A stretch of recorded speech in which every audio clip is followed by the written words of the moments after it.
Welcome to Media. This is Umar Tariq. Continuing with our resilience series, मुझे काफी लोगों ने कहा कि उमर भाई आप हमेशा अटेंडिंग्स को इंटरव्यू करते हैं, कभी किसी रेजिडेंट को ट्रेनी को भी बुलाएं। तो मैंने कहा sure we can start inviting some residents trainees और hopefully they can provide more recent guidance.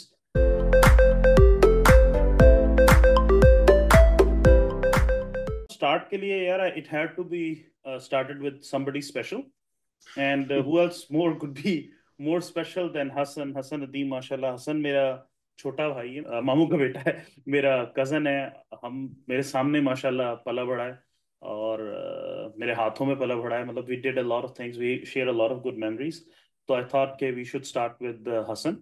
And जो लोग आपको नहीं जानते, हसन, आप अगर if you can do a brief introduction about yourself, कि who you are, what you're doing. Hi everyone. जैसे उमर भाई ने इंट्रोडक्शन दिया है, मैं हसन हूँ, उमर भाई का कज़न। और बेसिकली इंट्रोडक्शन में आई थिंक उमर भाई ने मुझे चूज़ किया। अभी मैंने रिसेंटली अपनी जनरल सर्जरी की रेजिडेंसी स्टार्ट की है। I am in the third month of my second year of training. So I think हम उसके बारे में बात करेंगे, पूरी जर्नी के बारे में बात करेंगे, और जो भी सारे बाकी लाइफ के एस्पेक्ट्स साथ इन्वॉल्व होते हैं उनके बारे में बात करेंगे। चलो वेरी नाइस, थैंक्स यार। चलो पहले मुझे ये बताओ इंटर्न ईयर कैसा रहा? Intern year very interesting, I think hardest year of my life. बहुत मुश्किल चीज़ें भी थी, इट वाज वेरी डिफिकल्ट, लेकिन आई थिंक इवेंचुअली क्योंकि आप as you go through all of that, उसके बाद जब आप अचीव करते हैं कोई चीज़ तो फिर आई थिंक बहुत रिवॉर्डिंग भी होता है। तो ups and absolutely. Down I'd से। एब्सोल्युटली। तो मेरा ये ख्याल है, देखो मैंने भी सर्जरी की थी और मुझे लगता है कि one of the worst years of my life, one of the hardest years of my life was prelim surgery का जो एक साल था। Actually it was easily the worst. उसमें कोई वन ऑफ द वर्स्ट कहने की जरूरत भी नहीं है। लेकिन जो आई खत्म एग्री। होने पे खुशी होती है ना, कि आपका चलो अब इंटर्न ईयर खत्म हो गया। Now you are not an intern any more, you are like a junior resident और सीनियर रेजिडेंट। तो now you have other interns. वो it's a big burden of your shoulders. अब अगले साल के इंटर्न्स आगे उन पे रगड़ा हो रहा है सारा, आप पे उतना रगड़ा नहीं हो रहा। जी। आई और रिमेम्बर अटेंडिंग्स कि भी मैंने थोड़ा तो पहले कंफर्टेबल हो दिन जाता से है। काउंटडाउन स्टार्ट किया हुआ था कि एक महीना गुजर गया है, 12 रह गए हैं, और आखिरी 3 महीने तो बस यही था कि बस 2 और महीने, एक और महीने। और लास्ट वीक आई थिंक हम सारे इंटर्न्स बहुत एक्साइटेड थे कि ये साल खत्म हो गया है। और एकदम से सही। आई थिंक जो ट्रांजिशन होती है फर्स्ट से सेकंड ईयर, शुरू में तो आपके बहुत थ्रिल होती है कि फाइनली मतलब इंटर्न ईयर खत्म हो, तो फिर आप रियलाइज करते हैं कि रिस्पॉन्सिबिलिटी ज्यादा हो गई है। लेकिन शुरू में I think it's very nice feeling. तो मुझे ये बताओ, अब डू यू फील कि इंटर्न ईयर के मुकाबले में attendings let you do more in terms of definitely. surgery? अच्छा। चलो चलो, now moving on with our questions. My first question is कि for those who don't know you, tell us a little bit about yourself. Where are you from? Where did you go for med school? और medical school से लेके अब तक का क्या सफर रहा? So I am from Islamabad, born and raised. मैंने पूरी जिंदगी इस्लामाबाद में ही गुजारी है। और एक ही जगह पे pretty much I went to Beacon House जो कि H8 में है, और फिर बिल्कुल उसके साथ शिफा कॉलेज ऑफ मेडिसिन में मैंने अपना मेड स्कूल किया।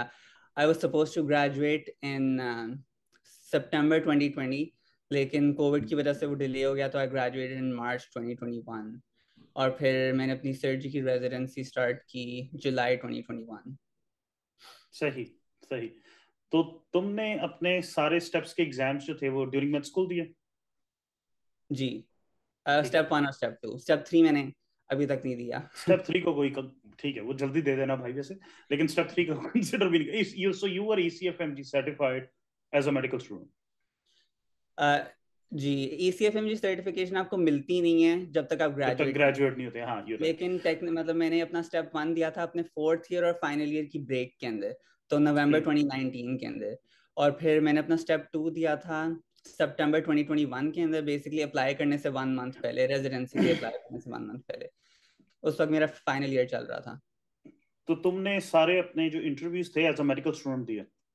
जी। So you were still in medical school? जी। दैट्स क्वाइट एन अचीवमेंट यार, माशाल्लाह। माशाल्लाह, मतलब not a lot of Pakistanis can do that. I think Covid ने भी बहुत it played a big role, क्योंकि पहले मैंने अप्लाई नहीं करना था 2021 के मैच हाँ के हाँ। लिए, क्योंकि मेरे इतने इलेक्टिव्स नहीं थे। मेरे स्टेप्स के स्कोर अच्छे थे, स्टेप्स मैंने दिए हुए थे और सब कुछ हुआ था, लेकिन मेरा प्लान यही था कि मैं जब ग्रेजुएट करूंगा सितंबर 2020 के अंदर, तो फिर मैं अपने इलेक्टिव्स के लिए अमेरिका जाऊंगा। मैंने अप्लाई भी करना शुरू किया हुआ था। उसके बाद वो सारे इलेक्टिव्स जो हैं वो कैंसिल हो गए कोविड की वजह से। फिर मुझे मेरा बैचमेट है, उसने मुझे रैंडमली कोई लिंक भेजा जिसके अंदर वो बस थे कि जो सारे चेंजेस थे कोविड की वजह से, कि स्टेप 2 CS कैंसिल हो गया था। और मैं उसकी भी प्लानिंग कर रहा था, और जो भी चेंजेस ECFM जी ने लाए थे, वो जो पाथवे सारे उन्होंने बताए थे, और उसने कहा कि तुमने अपने दोनों स्टेप्स दे दिए हैं, तो तुम इस साल अप्लाई क्यों नहीं कर देते। और उस वक्त मुझे पता नहीं था कि मैंने मेडिसिन के लिए अप्लाई करना है या सर्जरी के लिए अप्लाई करना है, क्योंकि मुझे दोनों पसंद थे।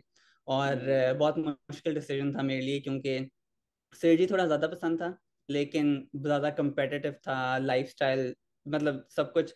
So it was a hard decision. उसमें मैंने ये भी डिसाइड नहीं किया था कि किस चीज़ के लिए अप्लाई करना है, लेकिन उसने मुझे कन्विंस किया कि तुम सोचो इस बारे में। और मेरे अलावा किसी ने अभी तक अपने स्टेप्स सारे दिए हुए नहीं थे, so I was the only one. तो मुझे ये भी बस था कि या तो कोई और भी होता तो हम मिल के मतलब ये करते। लेकिन फिर मैंने इवेंचुअली यही सोचा कि अगर मैं अभी अप्लाई करूं और अगर मैं अगले साल अप्लाई करूं, तो मेरी CV में कोई चेंज नहीं आएगा, क्योंकि ना मैंने कोई एक्स्ट्रा ऑब्जर्वरशिप की होगी, ना कोई इलेक्टिव किया होगा। सिर्फ ये होगा कि मेरा ग्रेजुएशन ईयर जो है वो एक साल आगे चला जाएगा। तो अगर मैं as a medical student apply करूं, तो मेरे पास ये एडवांटेज है कि मैं कहूंगा कि मैंने वो एक्स्ट्रा टाइम ही नहीं लिया, तो इसलिए मेरे, और मतलब because of Covid and all those changes, तो मेरे पास ये था कि मैं किसी तरह प्रूव कर सकूंगा क्यों मेरे पास उतना एक्सपीरियंस नहीं है जितना उन्हें चाहिए होगा। तो बस I just took a leap of faith, और फिर मैंने। माशाल्लाह यार, very nice, it's a very rare achievement, बहुत कम, I don't recall any student who was able to do residency interview as a medical student. माशाल्लाह माशाल्लाह, that is quite an achievement. तो coming back to your step one, मुझे ये बताओ कि step one की तैयारी कब शुरू की थी? जिन लोगों, जो अभी स्टूडेंट्स तुम्हें सुन रहे हैं, शिफा के बच्चे या और कहीं भी, एंड दे आर लाइक, हम स्टेप वन दे सकते हैं ड्यूरिंग मेडिकल स्कूल या नहीं? Is that a good idea? Do you think I can score well? So explain a little bit about that. I think it's definitely a good idea. मुझे याद है जब मेरा medical school में admission हुआ था, तो मेरी आपसे फोन पे बात हुई थी, और वो सिर्फ स्टेप 1 के बारे में थी, कि आप वैसे कि कैप्टन की वीडियोस ले लो ये वो। तो आई थिंक स्टेप 1 की तैयारी, जो फॉर्मल तैयारी है, वो तो मैंने 4th ईयर में शुरू की थी। लेकिन क्योंकि मुझे हमेशा पता था कि मैंने कि अमेरिका में ट्रेनिंग करनी है, मैंने अपना स्टेप 1 देना ही है ड्यूरिंग रेजिडेंसी। तो काइंड ऑफ ये था कि I think during made school books से ज्यादा मैं, मतलब जैसे कोई भी जो भी मॉड्यूल चल रहा होता था ना, वो इंस्टेड कि मैं सारा मतलब जो भी बुक होती थी एनाटमी की हमारी, मुझे याद भी नहीं है कि कौन सी बुक थी। जो भी बुक्स थी, हाँ। जो भी बुक तुम थी, उसकी जगह कैप्लन की उसकी वर्ड है जो जगह साथ मैं होता मतलब वो वीडियो देखता था, या मतलब है। हाँ, उस तरह के मतलब स्टेप 1 की के रिसोर्सेज यूज करता था।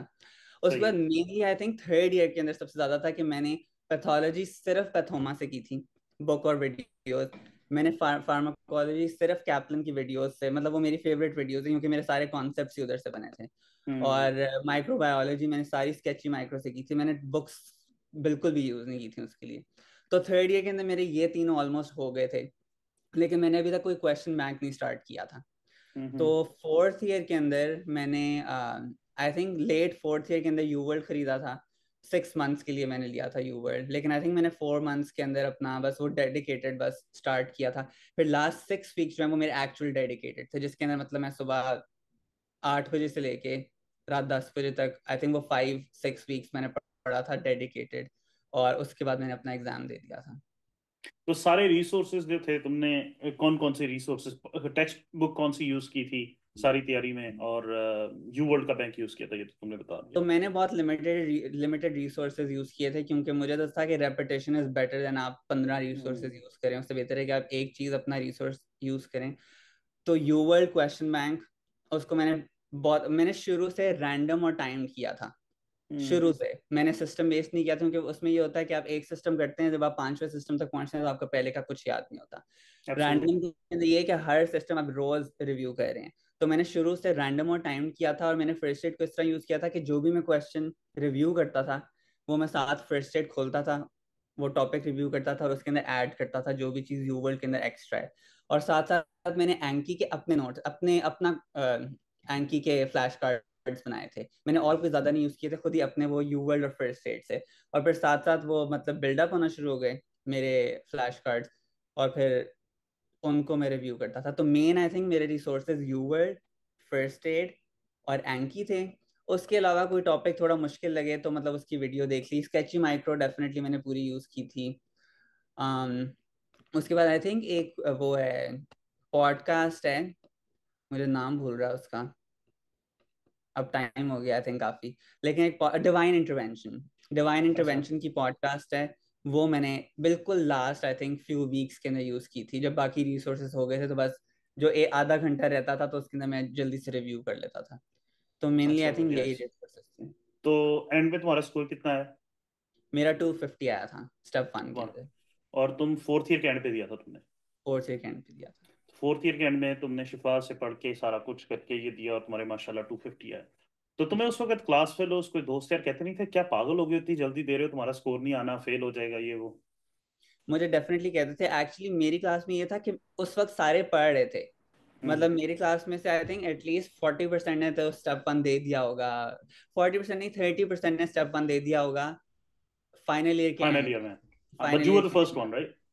I was the first one. उस वक्त मुझे बहुत लोगों ने कहा था कि मतलब बहुत जल्दी दे रहे हो, क्योंकि मेरी हम्म। तैयारी मतलब हमने सबने आई थिंक ऑलमोस्ट एक साथ ही शुरू की थी, लेकिन मेरे से इतना, मुझे ये होता है कि मैं जितनी और देर लगाऊंगा ना मैं उतना फ्रस्ट्रेट होता जाऊंगा। तो जब मेरी मैं बहुत ज्यादा सोचता नहीं हूँ कि कैसी तैयारी है, बस अगर मैंने अपनी तरफ से कर लिया ना तो बस फिर मैं ये नहीं करता कि होगा या नहीं होगा, बस फिर मैं जो डेट चूज कर लिया फिर मुझे बस होता है कि मैं दे दूं, क्योंकि मैं जितना इससे प्रोलॉन्ग करूंगा उतना मैं थकता जाऊंगा, उतना मतलब भूलता जाऊंगा। तो माशाल्लाह वेरी नाइस यार, एक्सेप्शनल। मतलब मुझे याद है, I had a similar stuff, क्योंकि मुझे भी पता था कि मैंने कल को स्टेप्स करने अमेरिका में आना है। तो मैं फर्स्ट सेकंड ईयर में सारे स्टेप्स की रिसोर्सेज पढ़ रहा था। लेकिन थर्ड फोर्थ ईयर में आते आते ना सबको, मुझे जो लोग थे वो नहीं यार फिर स्कोर नहीं आएगा, फिर ये हो जाएगा, बड़ा डरा रहे थे। और जी मैंने गलती की, मैंने उनकी सुन ली उस वक्त। और खैर मेरा ख्याल है टाइम भी डिफरेंट था, 10-12 साल पहले की बात थी। I shouldn't have done that. उसके बाद मैंने काफी बच्चों को देखा है जिन्होंने step one during medical school दिया है, they have scored very well. जी So I, or now especially because it's pass and fail, I think this all the students should try to take step one ASAP, especially if you definitely. know कि आपने आना है। और दूसरा, these requirements like electives, research, a lot of things differ. If you're a medical student or fresh graduate, when you're sitting in interviews, they know कि ये तो बंदा अभी स्टूडेंट है, इसको कहाँ इतना टाइम मिलना है कि ये यूएससी जी इकट्ठा करे या रिसर्च करे।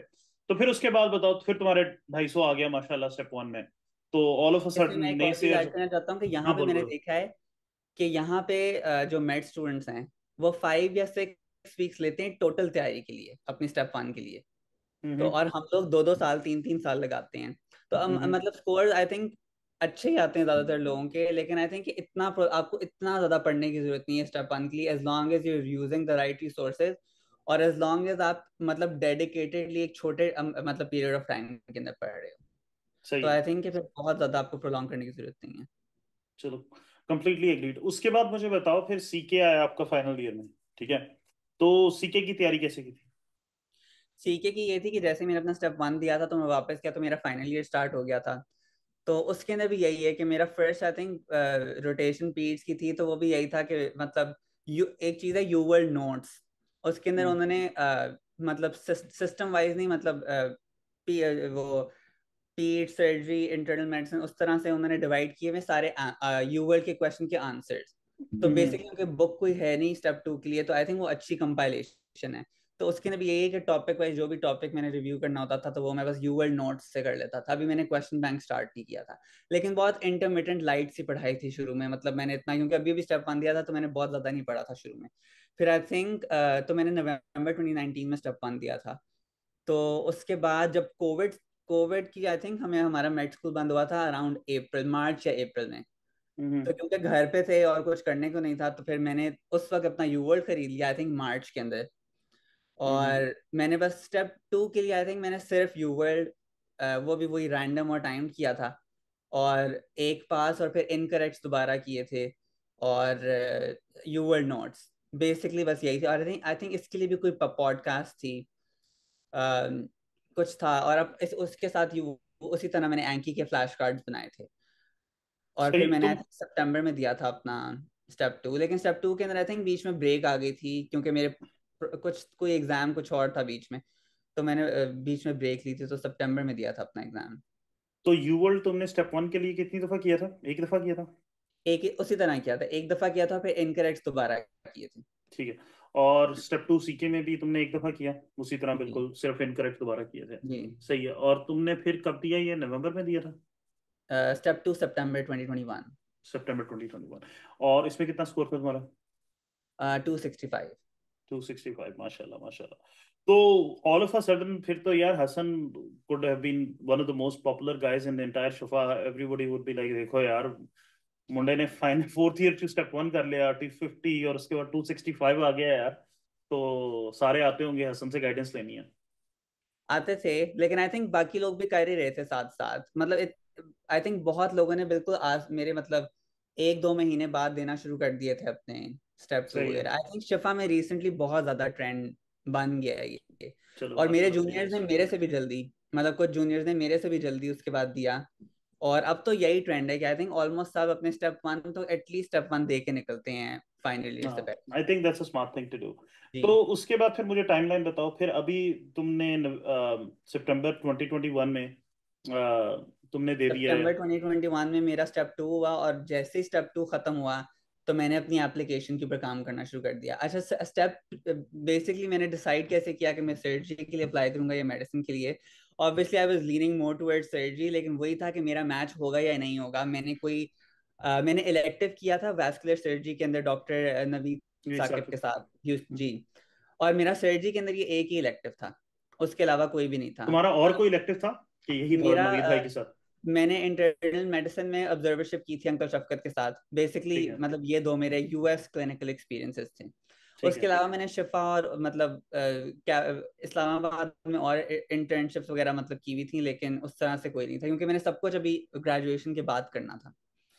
तो मतलब लेकिन आई वाज स्केयर्ड कि मतलब इतने लिमिटेड क्लिनिकल एक्सपीरियंस के साथ मुझे सर्जरी के लिए अप्लाई भी करना चाहिए या नहीं करना चाहिए, और अगर करूं तो मेरे साथ मेडिसिन के लिए भी अप्लाई करना चाहिए। तो पहले बैकअप में, मेरा हाँ। यही प्लान था कि मुझे दोनों के लिए अप्लाई करना चाहिए, लेकिन टाइम बिल्कुल नहीं था मेरे पास। क्योंकि मैंने सितंबर 23 को आई थिंक स्टेप 2 खत्म हुआ, और अक्टूबर 15 या इस तरह की थी आई थिंक रेजिडेंसी एप्लीकेशंस की डेडलाइन। हम्म। तो मेरे लिए अच्छी चीज ये थी कि मेरे दो सीनियर्स, एक 2019 का ग्रेजुएट और एक 2018 की ग्रेजुएट, वो दोनों भी सर्जरी के लिए अप्लाई मेरे साथ कर रहे थे। तो हम तीनों ने एक ग्रुप बनाया और उसमें मतलब हम एक साथ ही ऑलमोस्ट सब कुछ करते थे, एप्लीकेशंस का, पर्सनल हम्म। स्टेटमेंट, सारी चीजें। तो वो उन दोनों ने भी सिर्फ सर्जरी के लिए अप्लाई किया था। तो मुझे ये था कि इंस्टेड कि मैं इंटरनल मेडिसिन के लिए भी वही चीज़ सारी दोबारा करूं, तो मैं सिर्फ सर्जरी के ऊपर फोकस करता हूँ, और बस फिर अगर होना होगा तो बस हो जाएगा, वही चीज़ है। अल्लाह मालिक। तो, जी अल्हम्दुलिल्लाह। तो चलो बस फिर मुझे ये बताओ कि तुमने अंकल शफकत, हमारे मेरे खालू हैं, और आ, मेरे फुप्पा। तुम्हारे क्या रिश्ता? हाँ, तुम्हारे पापा बने। तो ही इज एन इंटर्निस्ट, उनके साथ मैंने भी काम किया है मिनेसोटा में, मेरी पहली ऑब्जर्वरशिप उनके साथ थी। तो हसन, तुमने उनके साथ कितना अर्सा काम किया? मैंने उनके साथ थिंक एक 1 मंथ काम किया था। सही है। ऑडियंस के लिए ये मैं बता दूं कि अंकल शफकत की वाइफ अनीला शफकत, हमने उनको भी इंटरव्यू किया हुआ है। वो मेरा रेजिलियंस सीरीज का मेरा ख्याल है दूसरा इंटरव्यू था। You can go back and listen to that if interested. तो फिर तुमने नवीद भाई के साथ ह्यूस्टन में काम किया, वो कितना अर्सा किया था? वो भी वो भी आई थिंक 1 मंथ था। तो एक एक महीना दोनों का। जी तो दोनों से तुमने वो दो लेटर्स यूज किए, जी बाकी लेटर्स तुमने पाकिस्तान से यूज किए थे? जी। लकीली शिफा के अंदर डॉक्टर हादी हैं, वो यूएस ट्रेंड हैं, सर्टिफाइड। और वो डॉक्टर नवीद की एक्चुअली बेस्ट फ्रेंड है, वो मुझे बहुत बार बाद में पता चला। तो मेरा एक रिकमेंडेशन लेटर उन्होंने लिखा था, और फिर हम्म। एक जो है वो प्रोग्राम डायरेक्टर सर्जरी के, जो कि हमारे प्रिंसिपल भी थे, डॉक्टर आमिर, उन्होंने हम्म। लिखा था। तो मतलब ये मेरे 4 थे, उनमें से मतलब आई थिंक 3 मैंने ज्यादातर यूज किए थे, आई थिंक सर्जरी के ज्यादातर तीनों यूज हम्म। किए थे। अच्छा, माशाल्लाह, वेरी नाइस वेरी नाइस। तो उसके बाद तुमने जब अप्लाई किया तो कितनी कितनी प्रोग्राम्स में अप्लाई किया सर्जरी के? आई थिंक मैंने वन ऑलमोस्ट 140 प्रोग्राम्स में अप्लाई किया था। अच्छा, और जब अप्लाई किया दोनों प्रीलिम और कैटेगोरिकल दोनों के लिए किया? दोनों।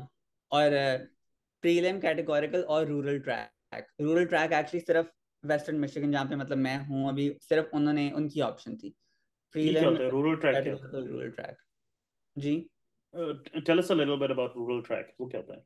सो रूरल ट्रैक भी कैटेगोरिकल प्रोग्राम ही है, लेकिन मिशिगन के अंदर उन्होंने, आई थिंक मेरा programme is the first one जिसने स्टार्ट किया है हम्म। MI डॉक्स के नाम से, कि मिशिगन डॉक्टर्स वो बेसिकली ये कि आप कॉन्ट्रैक्ट साइन करते हैं कि 5 years of residency, general surgery residency के बाद 2 years आपने as a rural surgery attending काम करना है विद इन मिशिगन।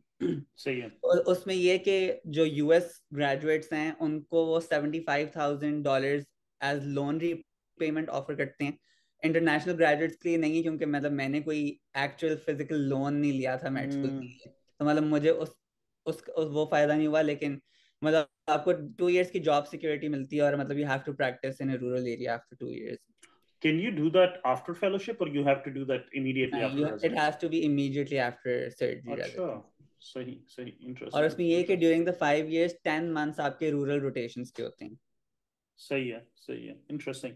सही, आई डिडंट नो दैट यार, I learn something, thank you for sharing. तो मुझे ये बताओ कि फिर तुमने 140 प्रोग्राम्स में अप्लाई किया, राइट? जी, how many interview calls did you have? मुझे आई थी 7 7 कॉल्स थी। 7 आई थी, उसमें से 6 कैट आई थिंक 8 आई थी, उसमें से 6 कैटेगोरिकल थे और 2 प्रीलिम थी। आई थिंक 7 आई थी, 6 कैटेगोरिकल और 1 प्रीलिम। अच्छा, सही है। और फिर तुमने इन सबको जब रैंक किया तो व्हाट वर यू एक्सपेक्टिंग कि तुम किस नंबर पे जाके रैंक होगे? पता नहीं, एक्सपेक्टेशंस तो था कि आई मैच थिंक ही नहीं मेरी होगा। एक्सपेक्टेशन से ज्यादा इंटरव्यूज आए थे मुझे, क्योंकि मुझे अच्छा, लग रहा था कि माशाल्लाह। मुझे सिर्फ प्रीलिम के इंटरव्यूज आएंगे। और क्योंकि मुझे 6 कैटेगोरिकल इंटरव्यूज आए थे, तो फिर कैटेगोरिकल को आप एज प्रीलिम भी कर सकते हो, तो मतलब वो हम्म। 6 की जगह 12 मतलब बन गए। रैंक रैंक करते हुए वो 12 थे कि मतलब कैटेगोरिकल एंड प्रीलिम। तो मतलब मुझे ये था उस वक्त, मुझे ये था कि इंशाल्लाह एटलीस्ट प्रीलिम में तो शायद हो ही जाएगा, क्योंकि मतलब हम्म। अच्छा अमाउंट ऑफ इंटरव्यूज थे। तो लेकिन इतना ज्यादा मैंने सोचा नहीं था कि मतलब क्या सही। होगा या जो अच्छा, भी। आई don't know if you recall, मेरी तुम्हारी जब बात हुई थी मैंने यही कहा था कि जो लोग सर्जरी में मैच होते हैं ना, अगर fresh out of graduation without any research experience significant, USCE, आपका बड़ा मुश्किल होता है कि आपको कैटेगोरिकल सर्जरी मिले। तो मैंने यही कहा था कि प्रीलिम सर्जरी पकड़ो, प्रीलिम जी, सर्जरी मिल जाए, वो एक प्रीलिम सर्जरी के बाद आप कैटेगोरिकल के लिए अप्लाई करो। लेकिन माशाल्लाह हियर यू आर, और यू मैच। तो मुझे अब ये बताओ कि looking back, what do you think, what helped you the most get a categorical surgical residency during medical school? I think one of the most important things was that I was a medical student applying, और मतलब ये मैंने अपने I think हर चीज़ में mention किया था कि मतलब मैं फ्रेश ग्रेजुएट हूँ। मैंने कहा था कि वो फोकस करें इस चीज़ के ऊपर, and it's a different thing. मैंने इसको इस तरह पोर्ट्रे किया था कि मतलब Mm-hmm. I am one of the first not graduate like medical students to apply like before graduation. उसके बाद आई थिंक मेरे स्कोर्स भी डिसेंट थे। और मैंने एक्चुअली यही मैं पीछे जो बताने की कोशिश कर रहा था कि मैं सर्जरी कैसे चूज की थी, जब मेरा स्टेप 2 का रिजल्ट आने वाला था तो मुझे था कि एज लॉन्ग एज मेरा 250 से ज्यादा आ गया तो फिर मैं सर्जरी चूज करूंगा, अगर 250 से कम आया तो मैं मेडिसिन। मैं बस था कि इस बेसिस के ऊपर मैं अपना डिसीजन ले लूंगा। तो जब आ गया था 250 से ज्यादा तो फिर मैंने कहा कि बस ठीक है, अब सर्जरी चूज कर लेता हूँ। तो आई थिंक स्कोर्स डिसेंट थे, और मैंने रिसर्च भी की थी सर्जरी के अंदर, मतलब ड्यूरिंग मेड स्कूल सर्जरी से रिलेटेड रिसर्च भी थी। उसके बाद शिफा में। रिकमेंडेशन लेटर्स मेरे, मतलब मैंने बहुत ज़्यादा क्लिनिकल एक्सपीरियंस नहीं भी था, लेकिन मेरे रिकमेंडेशन लेटर्स बहुत अच्छे थे। मतलब I would like to thank doctor Naveed कि उन्होंने मुझे बहुत अच्छा खुद से ले मतलब बहुत, मैंने उन्हें इतना कहा भी नहीं, उन्होंने खुद से मुझे बहुत अच्छा रिकमेंडेशन लेटर लिख के दिया था। और मेरे स्कूल के भी अच्छे रिकमेंडेशन लेटर्स थे। और पर्सनल स्टेटमेंट में भी मुझे बहुत लोगों ने, मुझे इरम ने और उस्मान ने बहुत ज़्यादा हेल्प किया था पर्सनल स्टेटमेंट के अंदर। जैसे आई थिंक एटलीस्ट 10 टाइम्स हमने मिल के उसको एडिट किया था कि एंड के ऊपर वो बिल्कुल कंप्लीटली डिफरेंट थी जो मैंने शुरू की थी उससे। और आई थिंक वो बहुत इंपॉर्टेंट है कि पर्सनल स्टेटमेंट बहुत जल्दी शुरू करनी चाहिए, क्योंकि आप वो बहुत दफ़ा एडिट करके उसको इवेंचुअली मतलब बहुत डिफरेंट होती है वो। That's very important. Thank you for sharing that. जिनको नहीं पता, मतलब Iram and Usman, Iram is our cousin and Usman is her husband. तो हमें ये फायदा है कि हमारी काफ़ी फैमिली अमेरिका में सेटल्ड है, तो we can seek their help कि हमारी पर्सनल स्टेटमेंट थोड़ी रिफाइन की जाए। और वही मैं सारे जूनियर्स को बताता हूँ कि कोशिश करो कि आपके पास जो किसी नेटिव अमेरिकन को आप अपनी पर्सनल स्टेटमेंट पढ़वा लो, वो आपके छोटे मोटे जो एरर्स हैं उनको रेक्टिफाई करें। और पर्सनल स्टेटमेंट जितनी शुरू जल्दी की जाए उतना बेहतर है, आप उतना रिफाइन कर सकते हो।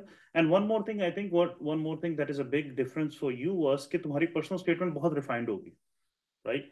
आज से कितने, तकरीबन 15-16 साल पहले जब मैंने अप्लाई किया था, 2000 नहीं, अब इतना भी अरसा नहीं हुआ, 10-11 साल पहले, तो मेरी भी पर्सनल स्टेटमेंट तब इरम ने रिवाइज की थी। अच्छा। हाँ, उस वक्त इरम हाई स्कूल में थी, ये मेरा ख्याल है, हाँ, तो उसको मैंने कहा था, तो शी रियली हेल्प अस। तो मेरा यही ख्याल है कि यार इट्स वेरी इंपॉर्टेंट। और फिर आपकी पर्सनल स्टेटमेंट अगर अच्छी बनी हो ना, तो आपके इंटरव्यूज भी अच्छे होते हैं, क्योंकि वो देखते हैं कि ये बंदा थोड़ा अच्छा लिख सकता है, इसका एप्टीट्यूड क्या है। वो लोग आपके एप्टीट्यूड को जज करते हैं based on your CV and personal statement, कि उसमें कोई पंक्चुएशन एरर्स नहीं है, कोई ग्रामेटिकल एरर्स नहीं है, कोई छोटे मोटी अनप्रोफेशनल चीज तो नहीं लिखी हुई।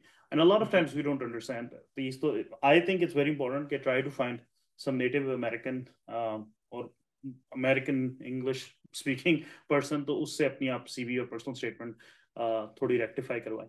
तो अब मुझे ये बताओ कि did you face any special challenge as an IMG, और you noticed कि नहीं मेरे लिए भी चीजें उस तरह ही थी जिस तरह अमेरिकन ग्रेड्स के लिए थी? आई थिंक मैं स्पेसिफिकली जो मेरी जर्नी थी, it was a roller coaster. मतलब एवरी सिंगल डे एक नया चैलेंज था जो मैंने शुरू किया। मतलब जब मैं अपना स्टेप 2 दे रहा था और जब मैं सोच रहा था कि मैं इस साल अप्लाई करूं या ना करूं, तो जो ECFMG पाथवेज उन्होंने 5 निकाले थे ना, वो इतने हम्म। वेग थे कि मुझे पता भी नहीं था कि मैं एलिजिबल हूं या नहीं। और मैं हम्म। बस था कि मैं इतने एफर्ट डालूं और इतने पैसे लगाऊं और अप्लाई करूं इस साल, और at the end of the day वो मुझे कहें कि यू आर नॉट एलिजिबल। क्योंकि मतलब हम्म। बहुत मतलब इतना क्लियर नहीं था कि मतलब एज एन IMG मतलब मैं किसी भी पाथवे के ऊपर मतलब उसके अकॉर्डिंगली एलिजिबल हूँ या नहीं हूँ। तो वही बात है हम्म। कि मैंने वही लीप ऑफ फेथ ली, और रोज बस दुआ होती थी कि ये वाली चीज हो जाए। और मेरी ECFMG सर्टिफिकेशन भी मुझे आई थिंक मई के अंदर जाके मिली है। और मुझे नहीं पता था कि हम NBME नहीं, NRMP जो मैच वाली चीज है, वो आई थिंक March 3 उसकी डेडलाइन होती है। तो मुझे हम्म। ये भी नहीं पता था कि मुझे उससे पहले सर्टिफिकेशन चाहिए या नहीं चाहिए। और मुझे लगता था कि मेरे इंटरव्यूज भी हो गए हैं, और अगर मेरी ECFMG सर्टिफिकेशन उससे पहले ना आई तो मैं एलिजिबल नहीं होऊंगा। तो बस हर स्टेप के ऊपर बहुत आई थिंक अनसर्टेनिटी थी कि मैं क्वालिफाई करूंगा या नहीं करूंगा।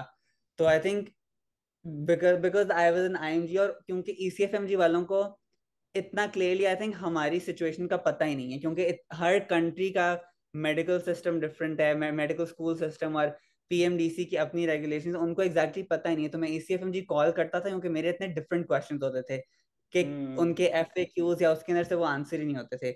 और उनसे जब मैं क्वेश्चन पूछता था तो उन्हें सब समझ ही नहीं आती थी। वो कहते थे कि हम जो है वो डिस्कस करेंगे and then we'll email you and let you know.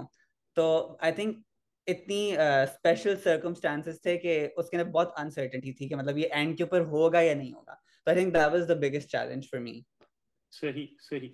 तो मुझे ये बताओ कि अगर कोई दोबारा तुम जा सको टाइम में, और शिफा में हो तुम, सेकंड थर्ड ईयर में, तो would you go through the same path again? I think या Okay. Definitely. So you think it was all worth it? जी। So why even train in US? Why go through all this, ये सारा बखेड़ा, all this problem, steps दो, medical school में पढ़ो, सारा कुछ, why even come to US? I think US के अंदर मतलब रेजिडेंसी लेना बहुत मुश्किल है, लेकिन उसके बाद इट्स प्रीटी स्ट्रेट फॉरवर्ड। जैसे मैंने मतलब कोई हाउस जॉब वो जिसके अंदर आप सारी मतलब OB-GYN पीड्स हर चीज करते हैं, वो मुझे नहीं करनी पड़ी। मतलब मैंने स्ट्रेट सर्जरी के से स्टार्ट किया है, और मतलब मैं अगले 5 साल तक मुझे पता है कि मैंने क्या करना है। हम्म। पाकिस्तान के अंदर थोड़ा सा ये कि आप हाउस जॉब करते हो 1 साल, उसके बाद आपने एक और एग्जाम देना है जिसमें लोग मतलब बहुत देर लग जाती है, आपको पता नहीं है आपने उसके बाद क्या करना है, फिर एमओ। और आई थिंक थोड़ा सा आपको अपना ट्रैक उस तरह से इतना सर्टेन नहीं होता। यहाँ पे ये कि एक दफा आप घुस गए हो रेजिडेंसी के अंदर, आपको पता है आपने क्या करना है, तो फिर इट्स प्रीटी स्ट्रेट फॉरवर्ड। जैसे मतलब मुश्किल बहुत है, it's lot of hard work, लेकिन एटलीस्ट एक स्ट्रेट लाइन है कि मुझे पता है कि मैंने क्या करना है। और उसके बाद आई थिंक ऑब्वियसली अपॉर्चुनिटीज बहुत ज्यादा हैं।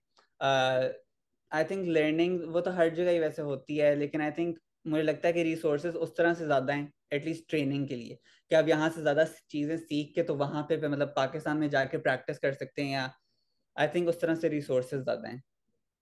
सही सही। तो फ्यूचर के क्या प्लान्स है? You want be a general surgeon या फेलोशिप करना चाहते हो? What do you aim on doing? अभी इतना क्लियर नहीं है, जैसे हर महीने कुछ डिफरेंट होता है। आई थिंक मुझे वैसे जनरल सर्जरी बहुत पसंद है, like basic procedure, lap chole, appies, hernias और कोल। लेकिन उसके अलावा मुझे कोलोरेक्टल सर्जरी भी बहुत पसंद है। तो अगर मैंने फेलोशिप की तो मैं प्रोबेबली कोलोरेक्टल सर्जरी करूंगा। अभी तक मुझे वैस्कुलर सर्जरी एक है जो इतनी मतलब अपीलिंग नहीं लगी। लेकिन आई थिंक मैंने ज्यादातर सुना है कि एज अ जूनियर रेजिडेंट आप क्योंकि इतने इन्वॉल्व नहीं होते वैस्कुलर सर्जरी के अंदर, तो आपको मतलब इतना मजा नहीं आता। लेकिन एज ए बिकम सीनियर आपको ज्यादा करने देते हैं, तो काफी लोगों को शुरू में जिनको बुरी भी लगती है तो पसंद आती है। तो वही बात है कि अभी इतना क्लियर नहीं है, लेकिन अभी तक मुझे जनरल सर्जरी और कोलोरेक्टल सर्जरी पसंद आए हैं काफी। सही सही। चलो, गुड लक विद एवरीथिंग। तो अभी तुम्हें पाकिस्तान छोड़े इतना लंबा अरसा हुआ नहीं है, लाइक, लेकिन फिर भी मुझे I asked this all my participants के यार मुझे ये बताओ कि do you feel homesick? Islamabad, Pakistan की याद आती है? वो तो हर वक्त आती है। आई थिंक शुरू में बहुत ज्यादा आती थी। अच्छा। जैसे शुरू में थोड़ा ओवरवेलमिंग होता था, इतना ज्यादा लाइक याद आता था। और मैं तो आई थिंक लकी हूँ कि मतलब Fatima my wife is also with me. और मेरे पेरेंट्स और मेरा भाई भी मतलब काफी देर के लिए विजिट करने आए थे लास्ट ईयर। और मतलब मेरी बहन भी करीब रहती है, जिससे मैं मतलब 2-3 दफा मिल चुका हूँ ऑलरेडी। वजह मतलब आई थिंक सबके सबके साथ ऐसा नहीं होता, काफी लोग अकेले होते हैं और मतलब वो काफी सालों तक किसी को नहीं मिलते। इवन देन मुझे रोज मतलब पाकिस्तान याद आता है। मुझे मिरहा बहुत, सारा की जो बेटी है, my sister's daughter, my niece. Niece, उसका मुझे बहुत, उसकी वीडियोस जब मैं देखता हूँ तो मुझे होता है कि मतलब इसका बचपन सारा जा रहा है, मतलब मैं यहाँ बैठा हूँ और मैं इससे मतलब इतने टाइम से नहीं मिला। I think that is the hardest thing for me. और उसके अलावा अच्छा। मेरे दोस्त आई थिंक बहुत याद आते हैं मुझे, अपनी नानी बहुत याद आती हैं। तो आप इतने ज्यादा लोगों को पीछे छोड़ के जाते हो कि फिर आपको कोई ना कोई हर वक्त याद आ रहा होता है। लेकिन आई थिंक हम्म। फिर एट वन पॉइंट वो इतना सैड नहीं रहता। जैसे आपको याद आते हैं लेकिन मतलब इतना ओवरवेलमिंग नहीं होता, बस you learn to live with it. तो इंटरेस्टिंग इंटरेस्टिंग। तो पाकिस्तान के खबरें याद आते खाने हैं? ऑब्वियसली बिल्कुल। बहुत ज्यादा। क्या फेवरेट चीज थी इस्लामाबाद की? उफ, बहुत ज्यादा अफगानी टिक्के। यार अफगानी टिक्के यार ओवररेटेड। मैं अभी गया हूँ ना, अंकल मुझे लेके गए हैं अफगानी अब टिक्के। अब अब आप सही कह रहे हैं, अब इतने नहीं अच्छे रहे। अब आई मुझे वाज भी वेरी इतने नहीं सरप्राइज, मैंने पसंद। कहा ये वो इतने मशहूर लेकिन अफगानी टिक्के हैं जो एक आप लोग कहते पॉइंट हो पे अफगानी बहुत टिक्के। अच्छे होते थे वो। अच्छा। या उसके अलावा आई थिंक इस्लामाबाद का मुझे चाइनीज बहुत पसंद है, वो यहाँ पे वैसा हम्म। बिल्कुल भी नहीं होता। आई थिंक हर चीज इस्लामाबाद की सही। मुझे सब हर चीज ही बहुत यार पसंद मैं बड़े अरसे बाद हम लोग सारे हमेशा पिंडी में रहे हैं, तो we spend a lot of time together. उसके बाद जब हम लाहौर आ गए तो फॉर पास्ट 10 ईयर्स में, बल्कि for a long time, past 15 years हम लोग ज्यादातर टाइम लाहौर में गए। इस दफा मैं जब लाहौर से इस्लामाबाद गया, आई थॉट कि इस्लामाबाद का खाना बेहतर हो गया यार लाहौर से। तो बहुत बहुत ज्यादा अच्छा। तो इस्लामाबाद दैट्स के गुड। डिजर्ट्स बहुत अच्छे हैं। हाँ। वो वही, और वो जिना सुपर पे आई वाज वेरी सरप्राइज। पहले खाना मुझे लगता था क्वालिटी वो नहीं होती थी पिंडी इस्लामाबाद में, अब उधर भी क्योंकि अब बेहतर हो गया। सारी चीजें भी यहाँ आ रही हैं ना, क्योंकि लोग इतने हो गए हैं, तो लाइक वही मतलब हाँ, I guess restaurants you are अपनी राइट। मतलब फ्रेंचाइज वहाँ खोल रहे हैं। और सही। तो मुझे ये बताओ, looking back at your short but mashallah extremely successful journey of past 5 to 6 years, medical school, फिर during medical school residency लेना, फिर अब mashallah you're a second year resident now. What do you think helped you the most? Because what you achieved is not an ordinary feat. Not everybody can do that. मतलब इतने ज्यादा I don't think I know any other Pakistani जिसने as a medical student residency के लिए apply किया हो। और वो मैच भी हो, और मैच भी डायरेक्ट सर्जरी में कैटेगोरिकल स्पॉट में वो। तो what do you think help you the most in your entire journey माशाल्लाह? आई थिंक बहुत ज्यादा फैक्टर्स थे। सपोर्ट बहुत थी, पेरेंट्स, फैमिली। और वही बात है कि फैमिली के इतने डॉक्टर्स थे गाइडेंस देने के लिए। उसके बाद मेरा मेडिकल स्कूल भी बहुत अच्छा था, मतलब इतने ज्यादा लोग मेरे साथ सेम प्रोसेस से गुजर रहे थे कि बहुत अवेयरनेस थी। कि मतलब हम्म। ये नहीं था कि पता ही नहीं कि क्या करना है। किसी को भी कोई बात पता चलती थी तो फौरन सबको पता चलती थी। तो वो था कि मतलब सारे मतलब बहुत क्या क्या अप टू डेट थे हर चीज के बारे में। और आई थिंक उसके अलावा और क्या चीज होगी, ये सारी चीजें। सही, वेरी नाइस। मुझे बताओ, was there anything do you think that hindered you a little bit in this journey? कि तुम कहते ये चीज ना होती तो I would have done better? I think specifically I think कुछ फैकल्टी जो थी मेडिकल स्कूल की, हम्म। वो आई थिंक कुछ लोग जिनको मतलब अमेरिका का कॉन्सेप्ट इतना पसंद नहीं आता था, उनको ये था कि ये लोग क्या स्टेप वन के लिए पढ़े। बहुत कम लोग थे वैसे, ज्यादातर वर ओके विद इट, बल्कि इनकरेज अच्छा। करते थे। लेकिन कुछ ऐसे थे कंसल्टेंट्स जिनको इश्यू होता था इस चीज के साथ। सही आई सही। थिंक तो that was interest. Hundred, specially recommendation letters के टाइम पे। जैसे वो अच्छा। बच्चे थोड़ा सा वियर्ड एक्सपीरियंस था। सही सही। तो मुझे याद है, I was looking back at our Facebook messages exchange, तो 2011 में you were thinking of coming to America for pre med, याद है? और मेरी तुम्हारी काफी डिटेल में उस बारे में बात हुई थी, and I am so glad you didn't, because do you think at the जी end, I don't think it didn't matter at that time, you were thinking कि स्टैनफोर्ड में आके प्री med किया जाए या किसी तरह अमेरिका में कहीं भी आ जाए, लेकिन या I think you ended up pretty well माशाल्लाह। जी। तो मुझे ये बताओ, अभी तक माशाल्लाह what has been the biggest high, biggest happiness of your life? Biggest high happiness काफी सारी चीजें हैं, of course my my marriage is one of the अच्छा, बेस्ट थिंग्स। उसके अलावा आई माशाल्लाह। Think family, everyone is wonderful. Biggest high recently I think surgery में ही, आई वुड से कि मुझे याद है दिसंबर, लास्ट ईयर दिसंबर के अंदर मामा पापा भी यहीं थे, और मैं अपनी वेकेशन से वापस आया था। और एक अटेंडिंग है, he is a senior attending, जो मतलब बहुत ऑटोनॉमी देते हैं रेजिडेंट्स को, और मतलब he is a wonderful teacher. और मैं अपनी रोटेशन में था, और मैं असाइंड भी नहीं था एक केस, और रैंडमली मेरी चीफ रेजिडेंट ने मुझे मैसेज किया कि डॉक्टर ऑजमर जो हैं उन्होंने एक लैब कोली एड ऑन किया है and there is no resident available, तो तुम स्क्रबिंग कर सकते हो जाके।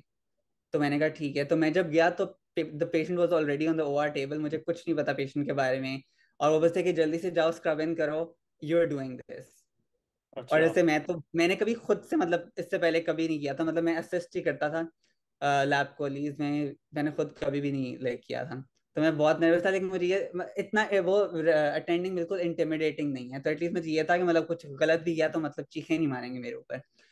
तो मैंने स्क्रब इन किया बाकी वो लोग मारते हैं चीखें?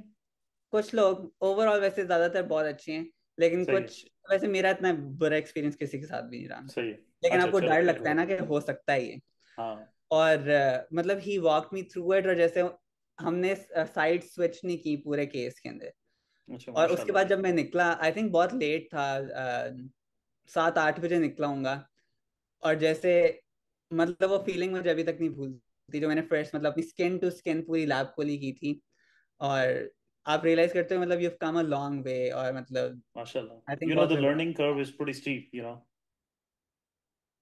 माशाल्लाह माशाल्लाह, thanks for sharing that moment. अब मुझे ये बताओ, what's been one the biggest low of your life so far, and I how did think you biggest overcome low that भी वन? इसी मतलब इंटर्न ईयर में था। There were so many moments जब मुझे लगता था कि मैंने कोई प्रोग्रेस नहीं की, और मुझे जैसे कोई छोटी सी चीज़ जब आपको ना आती हो ना, और मतलब आपको बस डर लगता है कि मतलब मेरे जैसे बाकी मेरे साथ वाले इंटर्न्स को ये प्रॉब्लली आती होगी, और आप एम्बैरेस होते हो। और पता नहीं कुछ मोमेंट्स होती हैं जब आपको बस लगता है कि मुझे लगता था कि इस पॉइंट तक मुझे ये चीज़ आ जानी चाहिए थी, लेकिन मतलब I am not as good. और वो फीलिंग आई थिंक बहुत बुरी होती है। तो कुछ हम्म। कुछ फ्यू मोमेंट्स थे जैसे मतलब ये फीलिंग आती थी, और जैसे वो बहुत ओवरवेलमिंग होती थी, और उससे आप बहुत डिस्करेज होते हो। लेकिन आई थिंक आई एम लकी, क्योंकि मेरे साथ जो रेजिडेंट्स हैं एवरीवन इज वंडरफुल, और जैसे मतलब कोई भी आपको मतलब नीचे पुश डाउन करने की कोशिश नहीं करता, सब आपको मतलब अपलिफ्ट ही करने की कोशिश करते हैं। तो आई थिंक बहुत अच्छा सपोर्ट सिस्टम है।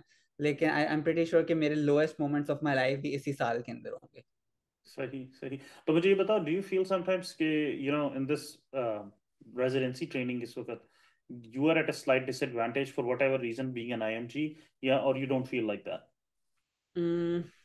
coming from a different system, having a different medical education, I think English language barrier? First three अच्छा। मंथ ऑफ इंटरमीडिएट डेफिनेटली, क्योंकि हम लोग इस तरह राउंड भी नहीं, हमारा राउंडिंग करने का भी सिस्टम बहुत डिफरेंट था। हम्म। और हमारे पेपर चार्ट्स होते थे फॉर द मोस्ट पार्ट। और मैंने कभी एपिक यूज नहीं किया था, बाकी सबने एपिक, और मतलब सारे सिस्टम से मतलब वो वेल वर्स थे। आई थिंक फर्स्ट 3 मंथ्स तो बहुत ओवरवेलमिंग था मेरे लिए, मुझे लगता था कि मुझे कुछ भी नहीं आता। और आई थिंक उस वक्त मुझे लगता था कि लाइक बाकी जो है वो there at a slight advantage, क्योंकि उन्होंने अपने सब आईएस के अंदर, अपने मेड स्कूल के हम्म। अंदर बेसिकली वही चीज की, और रेजिडेंट्स को वही चीज करते हुए देखा है। और मुझे आई थिंक हायरार्की भी यहाँ के शुरू में सही तरह समझ नहीं आती थी, क्योंकि पाकिस्तान में तो जो आपसे सीनियर है उनको आप डॉक्टर करके बुलाते हो, लेकिन यहाँ पे जैसे मेरा जो चीफ रेजिडेंट है उन्होंने रेजिडेंसी स्टार्ट होने से पहले मुझे मैसेज किया, और मैंने उनको जैसे डॉक्टर नावा करके बुलाया, और वो बस था कि you can call me Chris. और मतलब यहाँ हम्म। आके मुझे समझ नहीं आती थी कि मतलब अपने सीनियर रेजिडेंट्स को मतलब आपने डॉक्टर कह के बुलाना है या मतलब फर्स्ट नेम से। आई गेस इंटरव्यू के दौरान you should call doctor last name, लेकिन when you are a resident trainee, it's okay to address them as first name, right? I guess, लेकिन ओ मतलब हाँ, आई तुम लोगों का तो इंटरव्यू वर्चुअल था ना, तो यू वर नेवर, जी were you guys meeting residents या नहीं? जी, हमारा Q&A सेशन होता था रेजिडेंट्स के साथ। सही है, सही है, लेकिन वो ठीक है, लोग यही प्रेफर करते थे, जैसे वो कहते थे कि डॉक्टर करके ना बुलाओ, मतलब सही, बिकॉज वी आर ठीक गोइंग है, टू वर्क टुगेदर। तो हाँ मतलब लेकिन एब्सोल्युटली। मुझे शुरू में हायरार्की बिल्कुल समझ नहीं आती थी, मुझे मैं मतलब बहुत सीनियर से बहुत इंटिमिडेट होता था। लेकिन फिर आहिस्ता आहिस्ता मैंने देखा और मैंने कहा कि सब रेजिडेंट्स हैं और लाइक सब बहुत डिफरेंट तरह से एक दूसरे से इंटरेक्ट करते हैं। सही है, I completely agree with that. मैंने भी जब प्रीलिम सर्जरी की थी तो I notice the same thing कि यार पहले जो 3 से 5 महीने होते हैं बड़ा मुश्किल होता है, और हम लोगों को बेसिक्स नहीं पता होती ना, अब आप यू वुड बी हैविंग दोस, क्या कहते हैं, जो पेशेंट लिस्ट है उस पे चेक लिस्ट होती है आपकी, लैब्स सबकी ऑर्डर करनी है, ऑर्डर्स डल गए नहीं डल और गए, आई ये थिंक छोटी मोटी चीजें मेडिसिन हैं। के नाम भी हाँ हाँ, बिल्कुल बिल्कुल, जैसे, हम क्योंकि लोग तो यहाँ पाकिस्तान पे में सारे generic name trade use names करते हैं। यूज करते हैं, जैसे हाँ, नॉरएपिनेफ्रिन को लीवो कह के मैं इतना डरा हुआ था कि मैं पूछता भी नहीं था कि व्हाट इज लीवो, मुझे लगता है कि शायद आई लीवो नो। थायरॉक्सिन की बात कर रहे हैं। अच्छा। और और मैं बस था कि आईसीयू में ड्रिप क्यों लगी हुई है इसको लीवो की, और जैसे मैं बस था कि सही पूछूं है। या ना पूछूं। हाँ नहीं, आई एग्री यार, मुझे याद है मैंने 2 4 दफा अपेंडेक्टमी का, तो लोग मुझे देख रहे हैं as if I they saw ghost, तो इधर एवरीबॉडी वाज सेइंग एपी और कोली, मैं कोलिसिस्टेक्टमी बोल रहा हूँ, कहते हैं व्हाट आर यू सेइंग, तो इट्स जस्ट, आई एग्री, पहले 3 4 महीने काफी मुश्किल होते हैं स्पेशली इन सर्जरी। तो अब मुझे ये बताओ, in your past 6 years, any regrets during the journey? I think specifically तो I can't think of anything. अच्छा, चलो माशाल्लाह। अब मुझे ये बताओ, you must be pretty busy, surgery की रेजिडेंसी काफी मुश्किल होती है, कितने घंटे on average do you think you are working per week, और आई आपकी थिंक डेली जितना रूटीन क्या मैंने होती है? सुना था ना कि जितना बिजी होगा, I think it's better than they make it out to be. लेकिन अच्छा। फिर भी आई थिंक सर्जरी का ये कि it's not only physically exhausting, एक तो लर्निंग कर्व इतना मुश्किल है, क्योंकि आपने मतलब आपकी नॉलेज के साथ साथ आपके स्किल्स, मतलब सर्जिकल स्किल्स की ओर आपने इतना इम्प्रूव करना है। तो घर आके भी इतना टाइम होता है कि आपने अपने नेक्स्ट केस के लिए तैयारी करनी है, तो all of that is very exhausting. लेकिन मुझे लगता है कि आवर्स आई थिंक डिसेंट हैं। एज जूनियर रेजिडेंट्स आप 28 आवर कॉल्स ज़्यादा लेते हैं, एज सीनियर रेजिडेंट्स आपकी कॉल्स कम हो जाती हैं। और आप in fourth and fifth year आप जब कॉल लेते हैं तो आप विद एन इंटर्न लेते हैं, या फिर आप बैकअप लेते हैं सेकंड और थर्ड ईयर के लिए। आपकी कोई सोलो कॉल नहीं होती। एज एन इंटर्न आपके हमेशा इन हाउस बैकअप सीनियर होता है, और as a hmm. Second year and third year आप सोलो कॉल लेते हैं और आपका बैकअप जो है वो मतलब इन हाउस नहीं होता कोई भी, अगर आपने बुलाना है किसी को तो आप बुला सकते हैं। तो आई थिंक हमारा स्केड्यूल, कॉल स्केड्यूल इस तरह होता है कि weekend, every other weekend is of, मतलब हमें सैटरडे संडे दोनों ऑफ मिलते हैं। तो आउट ऑफ हम्म। 4 वीकेंड्स आपको 2 ऑफ मिलते हैं।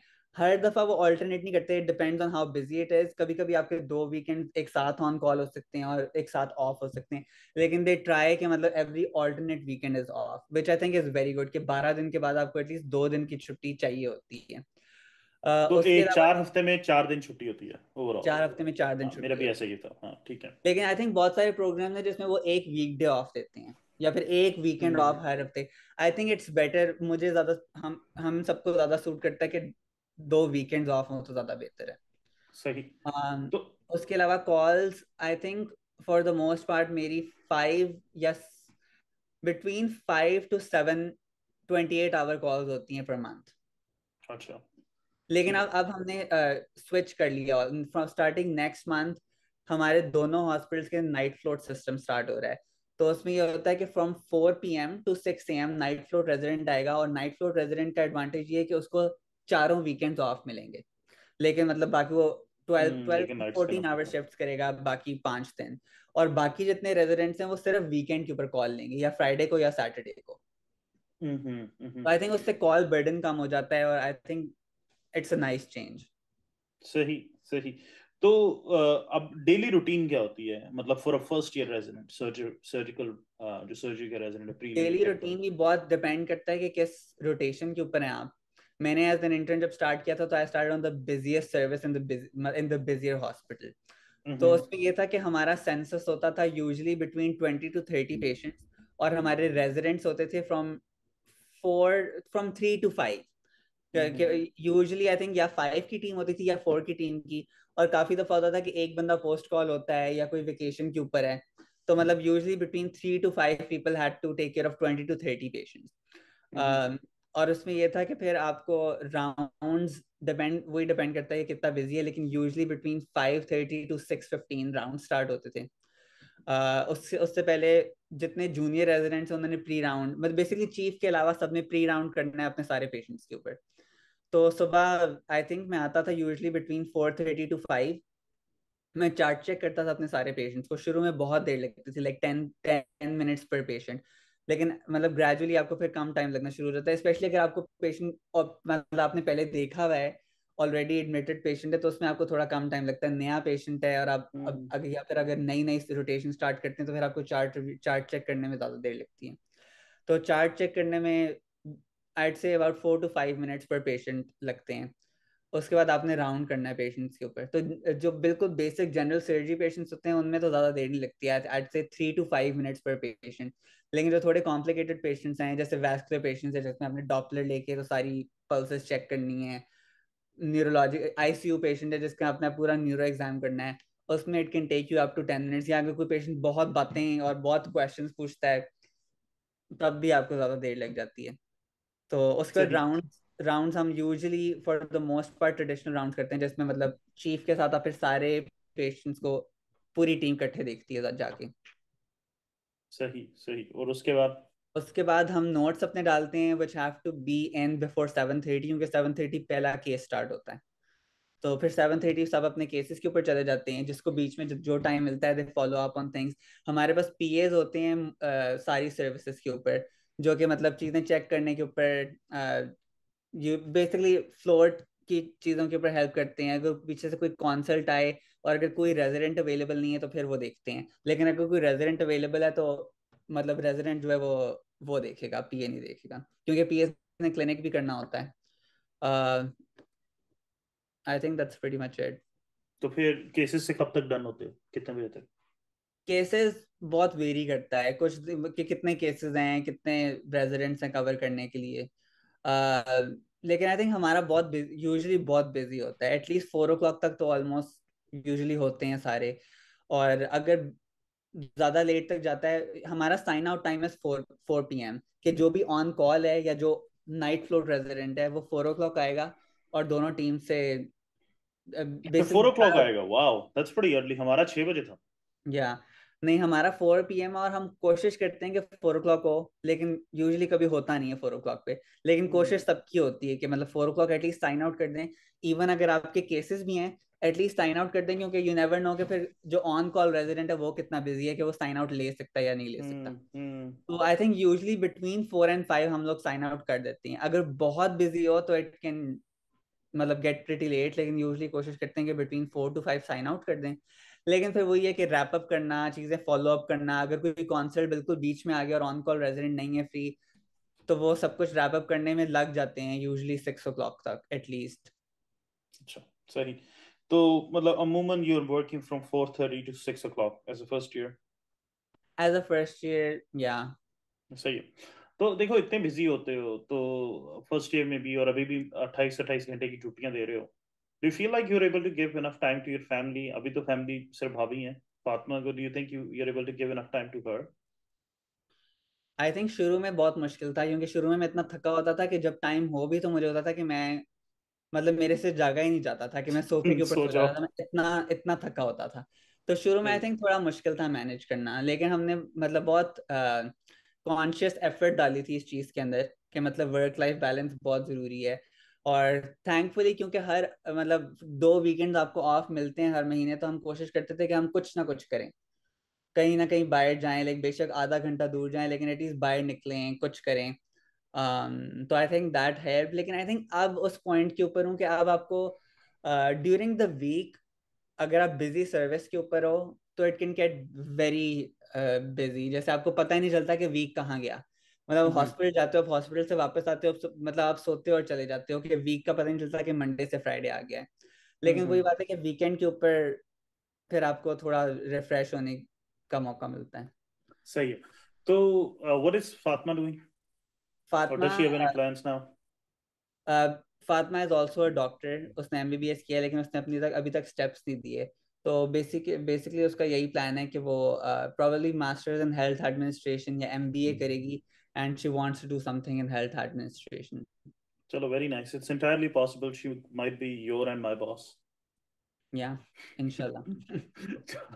तो मुझे ये बताओ कि what is the nationwide salary range in your specialty and what are the factors that impact it? Do you know this? Kidding. Nationwide, I think मुझे मिशिगन का ज्यादा पता है. Around me, अच्छा.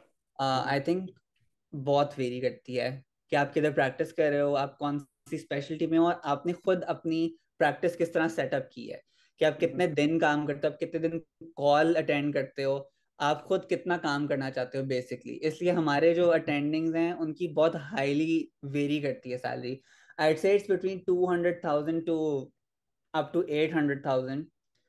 लेकिन I think एवरेज होगी around 3 to 400,000, I'd say. That sounds General about right. हाँ, it is. That sounds about right. Colorectal का पता?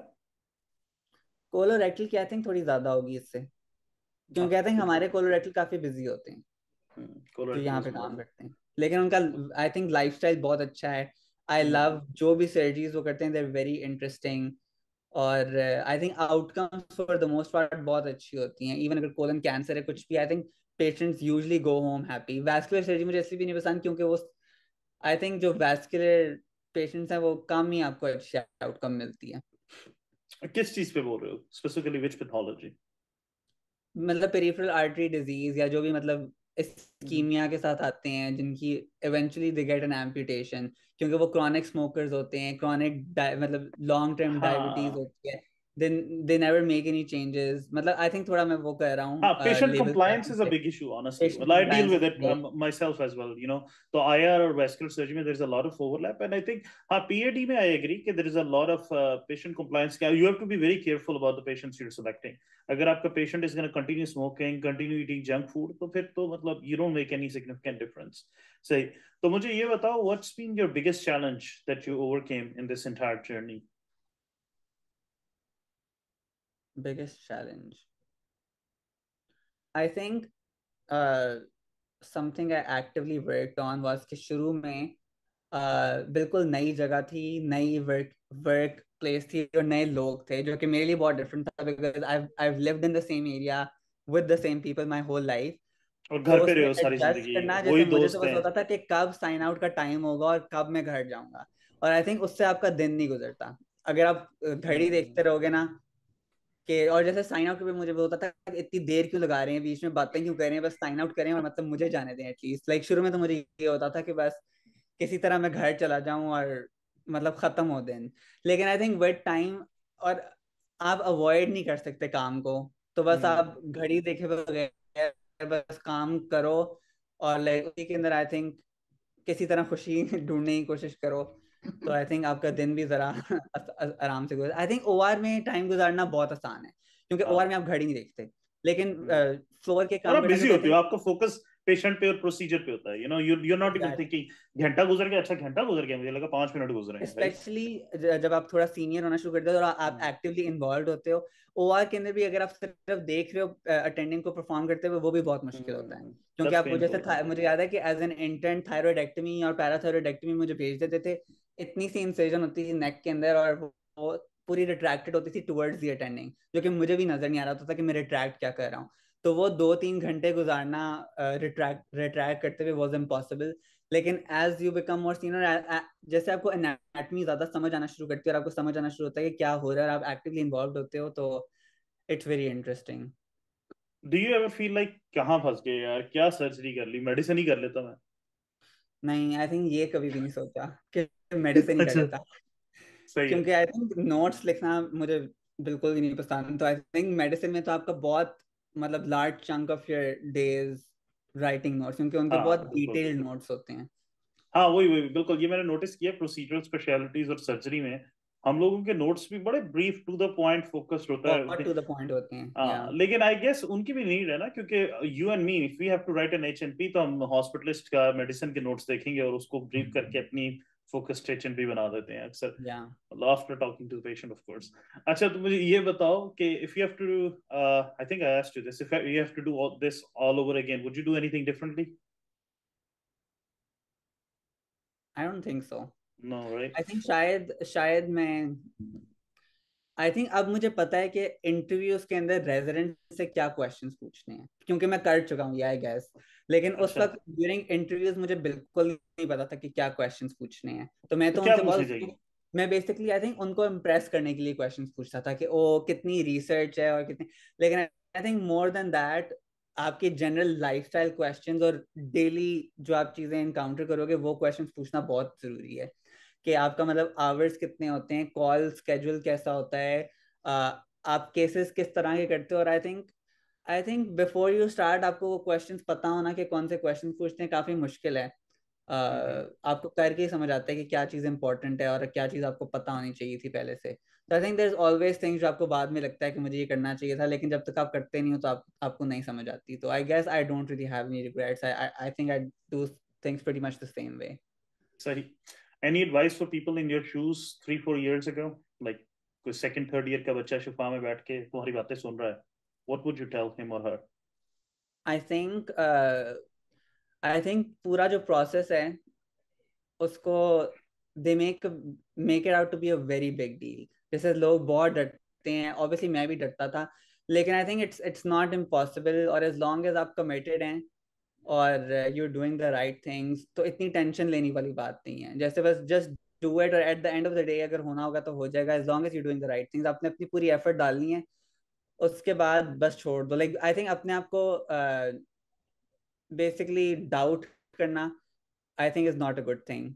तो बस as long as you've given your best, तो like हर बंदे की it's good to ask for advice जिन लोगों ने किया हुआ है, लेकिन हर बंदे का ओपिनियन फॉलो करना नहीं चाहिए। आपको at the hmm. And of the day अपनी गट फीलिंग और जो आपको लगता है कि आपके लिए बेस्ट है उस you should stick to it.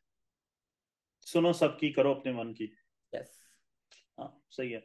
मतलब आई एम श्योर कि you had your own fair share of difficulties, लेकिन you were very very focused, and that focus really help you stay on track and get things done ASAP. चलो माशाल्लाह, very nice यार। Incredibly proud of you. हमारी family में माशाल्लाह बहुत सारे doctors हैं, लेकिन Hasan is the first doctor who came to US and is doing a surgical residency. बाकी सारे हॉस्पिटलिस्ट हैं जो जो पाकिस्तान से मेडिकल स्कूल करके हैं। जो हमारे कजन्स यहाँ पे हैं माशाल्लाह, there a lot of them are in really really comparative specialties. लेकिन I am incredibly proud of you and the whole family is माशाल्लाह कि it's not an ordinary achievement कि तुम पाकिस्तान से एज अ मेडिकल स्टूडेंट उठ के आते हो, और आज तक किसी ने हमारी फैमिली में पाकिस्तान से उठ के सर्जरी नहीं, जैसे I don't know anybody as a student जो कि पाकिस्तान से आया। तो सो प्राउड ऑफ यू माशाल्लाह यार। Anything else you want to add, you want to say to any juniors, anybody who's you know trying to come for residency and trying to get some encouragement, inspiration from this? I think it's worth it. That's what I would like to add कि as long as आपको ये पता, as long as you want to do it, if you want to do it it's worth it. If you don't want to do it और आप अगर सिर्फ पैसों के लिए या फिर just for the sake of it करें, तो फिर it's the worst thing in the world। क्योंकि अगर आप करना नहीं चाहते तो बहुत मुश्किल लाइफस्टाइल है। लेकिन अगर आप करना चाहते हो तो आप वर्क लाइफ बैलेंस भी ढूंढ लेते हो, even in a surgery residency, even as an intern. I think मैंने पिछले साल भी बहुत कुछ किया। लाइक मतलब मुझे, हमें 3 वीक्स की वेकेशन मिलती है टोटल। तो Mm-hmm. अगर आप उसको स्पेस आउट कर दो तो मतलब एवरी अदर मंथ आपको अपनी वीकेंड के साथ अगर ज्वाइन कर लो अपनी वेकेशन को, तो आपको टाइम मिल ही जाता है बाकी चीजें करने का, और मतलब एक अच्छा वर्क लाइफ बैलेंस फाइंड करने के लिए। तो as long as you're committed, as long as you want to do it, it's worth it. Mashallah, very nice. Thank you very much, Hassan. I hope you all enjoyed this interview. If you did, please like the video, subscribe to the channel, share it with others, and like we always say, never give up, never lose hope.